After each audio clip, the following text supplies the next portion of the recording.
आइए सुनते हैं भगवती चरण वर्मा की रचना चित्रलेखा का भाग 3। श्वेतांक ब्रह्मचारी था।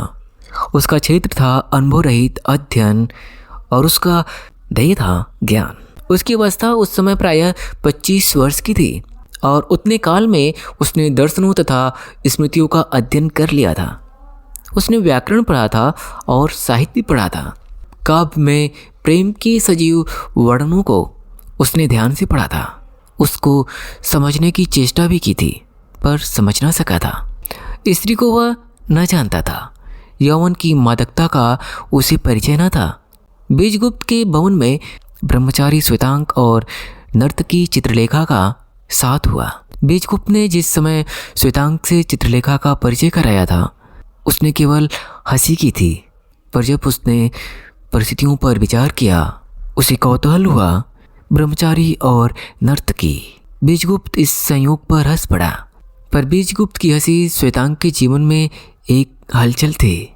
प्रायः नित्य ही रात के समय श्वेतांक को चित्रलेखा के साथ उसके भवन तक पहुंचाने जाना पड़ता था। उस समय चित्रलेखा मद से उतावली रहती थी। चित्रलेखा की आंखों की मस्ती श्वेतांक के हृदय में एक प्रकार का कंपन उत्पन्न कर देती थी। स्त्री और मदिरा तिल से भरे दीपक की प्रज्वलित ज्योति थी, जिसके चारों ओर श्वेतांक एक पतंगे की बात चक्कर काट रहा था। श्वेतांक जिस समय चित्रलेखा की ओर देखता था एक विचित्र प्रकार के सुख का अनुभव करता था। और वह सुख क्या था? अज्ञात चाह का कंपन। जिस समय चित्रलेखा की अधखुली मस्त आंखें श्वेतांक की आंखों से मिल जाती थी उस समय श्वेतांक पागल की भांति झूमने लगता था।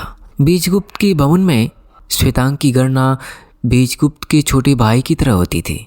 बीजगुप्त के सेवक श्वेतांक को अपनी ही कोटि का नाम मानते थे। वे बीजगुप्त की बात श्वेतांक को अपना स्वामी समझते थे। भोग विलास के समस्त साधन श्वेतांक के सामने उपस्थित थे। नगर के प्रभावशाली व्यक्तियों से उसका परिचय हो गया था। एक गहरे अंधकार में निकलकर श्वेतांक एक आलोकमय संसार में आ पड़ा था। इसलिए अपनी स्थिति पर वह स्वयं ही विश्वास न कर सका, पर धीरे धीरे वह परिस्थितियों के अनुकूल होने लगा। उसे अनुभव हुआ कि वह संसार में ही है, पाप और पुण्य के बीच में है। वासनाओं का उसकी चारों ओर जमघट है। उसको यह विदित हो गया कि वह संसार की लहरों में बह रहा है। उस दिन बीजगुप्त कारणवश बाहर चला गया था। काम इतना आवश्यक और अचानक आ पड़ा था कि बीजगुप्त संध्या के समय न लौट सका। निर्धारित समय पर चित्रलेखा का रथ बीजगुप्त के द्वार पर रुका। श्वेतांक ने चित्रलेखा का स्वामी से रिक्त गृह में स्वागत किया। दोनों बीजगुप्त की बैठक में गए। बीजगुप्त को न देखकर चित्रलेखा ने पूछा, तुम्हारे स्वामी कहाँ हैं? ब्रह्मचारी ने नर्तकी के मुख से यह प्रश्न सुना और उसे बुरा भी लगा।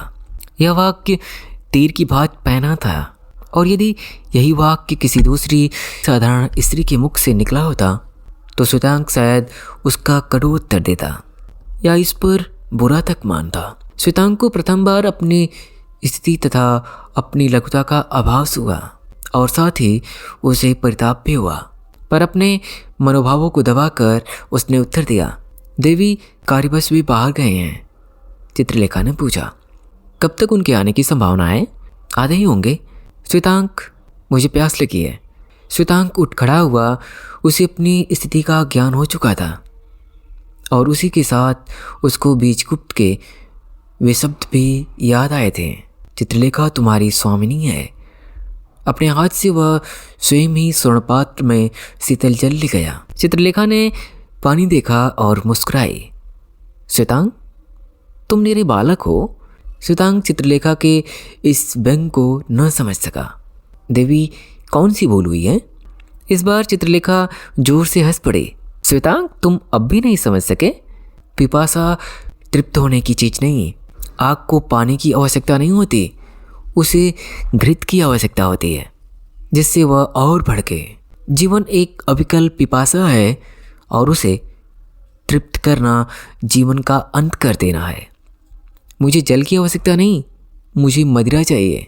श्वेतांक इस उत्तर से चकित हो गया। बात कितनी भयानक थी, पर कितनी तर्कपूर्ण थी। श्वेतांक भी हंस पड़ा। शायद मुझे पाटलिपुत्र की सर्वसुंदरी स्त्री का शिष्य होना पड़ेगा देवी। इतना कहकर उसने चित्रलेखा के सामने मदिरा का प्याला बढ़ाया। एक घूंट पीकर चित्रलेखा ने मदिरा का प्याला श्वेतांक के सामने रख दिया। उस समय वह तकिए के सहारे बैठी हुई थी। उसके सिर का वस्त्र खिसक गया था और उसके सिर पर बाल अंधकार की भांति काले थे। उन बालों से गुथी हुई मोतियों की माला प्रकाश की भांति चमक रही थी। कितना सुंदर था उसका वेश। श्वेतांक ने कभी ऐसी अनुपम सुंदरी की कल्पना तक न की थी। चित्रलेखा का यौवन उन्माद का प्रतिबिंब था। उसके अरुण कपालों पर लाली थी। उसके अधर मंद मुस्कान से भीगे हुए थे। उसकी आंखें हंस रही थी। श्वेतांक मौन भाव से चित्रलेखा के सौंदर्य को निरख रहा था। चित्रलेखा ने पूछा, देखती हूँ श्वेतांक तुम मदिरा नहीं पीते।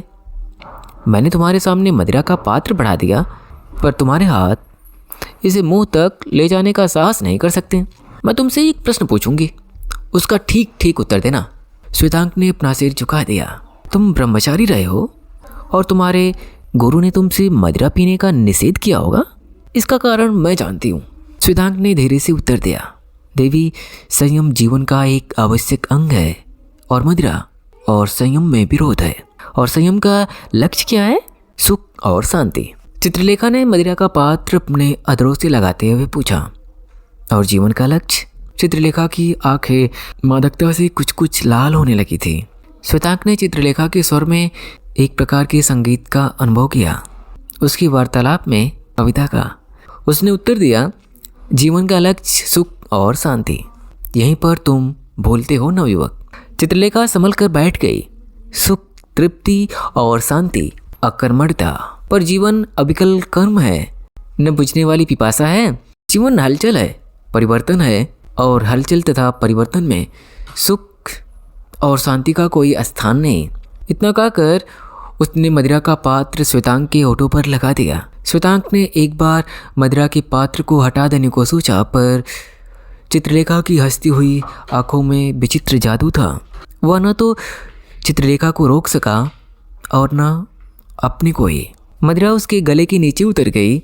इसी समय बीजगुप्त ने पीछे से हंसते हुए कहा, ब्रह्मचारी, आज तुम्हें नर्तकी ने दीक्षा दी है।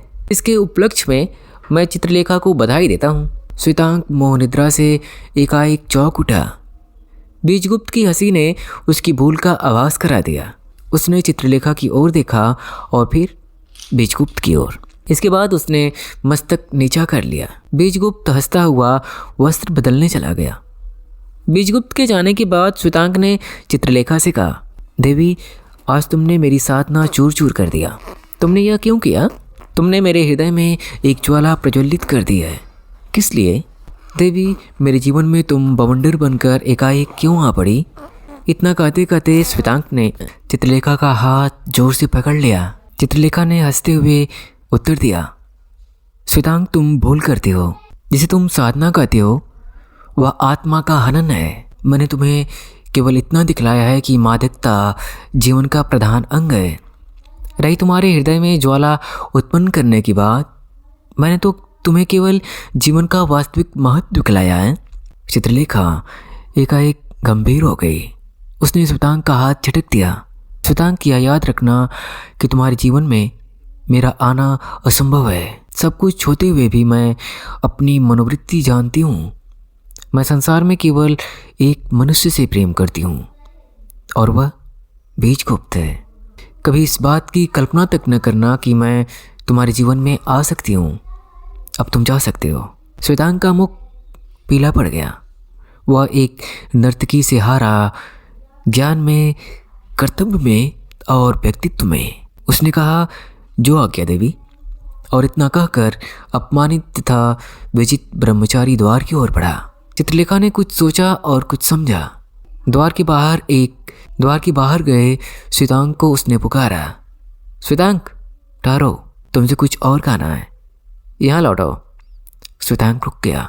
वह लौटा नहीं। घूमकर उसने उत्तर दिया, देवी, क्या अभी और भत्सना करना शेष है?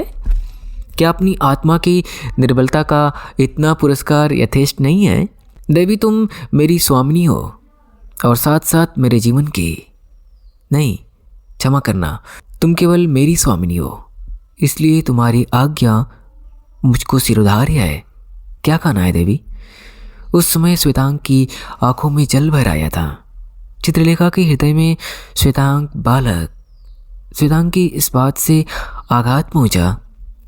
उसने कहा, श्वेतांग, मैंने भूल की थी, मैंने तुमसे कटु बर्ताव किया, इसके लिए तुमसे क्षमा चाहती हूँ।